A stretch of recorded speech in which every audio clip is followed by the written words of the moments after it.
ദീപക് മലയമ്മ, ലീഗിനുള്ളിൽ സമസ്തയിലെ തർക്കങ്ങൾ ഏത് രീതിയിൽ ചർച്ചയാകുന്നു? മുനമ്പം വിഷയം ചർച്ചയ്ക്ക് വന്നോ? സുജയ, ഏറ്റവും പ്രധാനപ്പെട്ട കാര്യം ഇന്ന് രാവിലെ ചേരുമെന്ന് പറഞ്ഞിരുന്ന ഭാരവാഹി യോഗം ഏതാണ്ട് 10:30 ആരംഭിക്കുന്നത്. അത് ഒരു മണിക്കൂറിലധികം സമയം നീണ്ടു നിൽക്കുകയും ചെയ്തു. നമുക്ക് ലഭിക്കുന്ന വിവരങ്ങൾ അനുസരിച്ച് വഖഫ് വിഷയം ഉൾപ്പെടെ വിപുലമായ ചർച്ചകൾക്ക് ഭാരവാഹി യോഗം സാക്ഷ്യം വഹിച്ചു എന്നുള്ളത് തന്നെയാണ്. പ്രത്യേകിച്ച് ആദ്യഘട്ടം മുതൽ തന്നെ KM ഷാജി ഉയർത്തിവിട്ട നിലപാട്, അതിന് വിപരീതമായിക്കൊണ്ട് നേതൃത്വത്തിൽ നിന്ന് വന്ന ചില വാക്കുകൾ, അതൊക്കെ തന്നെ വലിയ രീതിയിലുള്ള ചർച്ചകൾക്ക് വാദപ്രതിവാദങ്ങൾക്കുൾപ്പെടെ ഭാരവാഹി യോഗത്തിൽ സാക്ഷ്യം വഹിച്ചു എന്നുള്ളത് തന്നെയാണ്.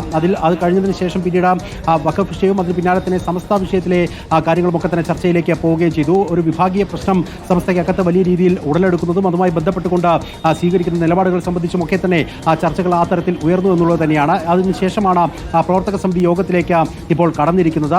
നേതൃത്വം ഉൾപ്പെടെ പ്രവർത്തക സമിതി യോഗം ഇപ്പോഴും തുടർന്നുകൊണ്ടിരിക്കുകയാണ്. അല്പസമയത്തിനകം തന്നെ യോഗം അവസാനിക്കും. അതിനുശേഷമായിരിക്കും നേതൃത്വം മാധ്യമങ്ങളെ കാണുക എന്നുള്ളതാണ്. കൃത്യമായി പറഞ്ഞാൽ നേരത്തെ തന്നെ ഉയർന്നു വന്ന ചില പ്രശ്നങ്ങൾ അത് വിപുലമായ ചർച്ചയിലേക്ക് കാര്യങ്ങളെ കൊണ്ടെത്തിച്ചിരിക്കുന്നു എന്നുള്ള സൂചനകൾ തന്നെ ലഭിക്കുകയും ചെയ്യുന്നുണ്ട്. KM ഷാജി തന്റെ നിലപാട് കൃത്യമായി തന്നെ പറയുകയും അതിൽ ചില വിരുദ്ധ അഭിപ്രായങ്ങൾ PK കുഞ്ഞാലിക്കുട്ടി ഉൾപ്പെടെ ഉയർത്തുകയും ഒക്കെ ചെയ്തത് ഭാരവാഹി യോഗത്തിൽ ചൂടുള്ള ചർച്ചകൾക്ക് വഴിവെച്ചു എന്നുള്ള സൂചനകൾ തന്നെയാണ് ഇതിനോടകം തന്നെ പുറത്തേക്ക് വരികയും ചെയ്തത്. എന്തായാലും നേതാക്കൾ ഉൾപ്പെടെ ഇനി പുറത്തേക്ക് എത്തിക്കഴിഞ്ഞാൽ ഈ ഇതുമായി ബന്ധപ്പെട്ടുകൊണ്ടുള്ള കൂടുതൽ വ്യക്തത നമുക്ക് ലഭിക്കും. സമസ്ത വിഷയത്തിലടക്കം സ്വീകരിക്കാൻ പോകുന്ന നിലപാടുകൾ എന്തായിരിക്കും, ലീഗ് ഇക്കാര്യത്തിൽ എടുക്കുന്ന സമീപനം തുടങ്ങിയ കാര്യത്തിലൊക്കെ തന്നെ ഒരു വ്യക്തത വരുമെന്നാണ് നമ്മൾ പ്രതീക്ഷിക്കുകയും ചെയ്യുന്നത്.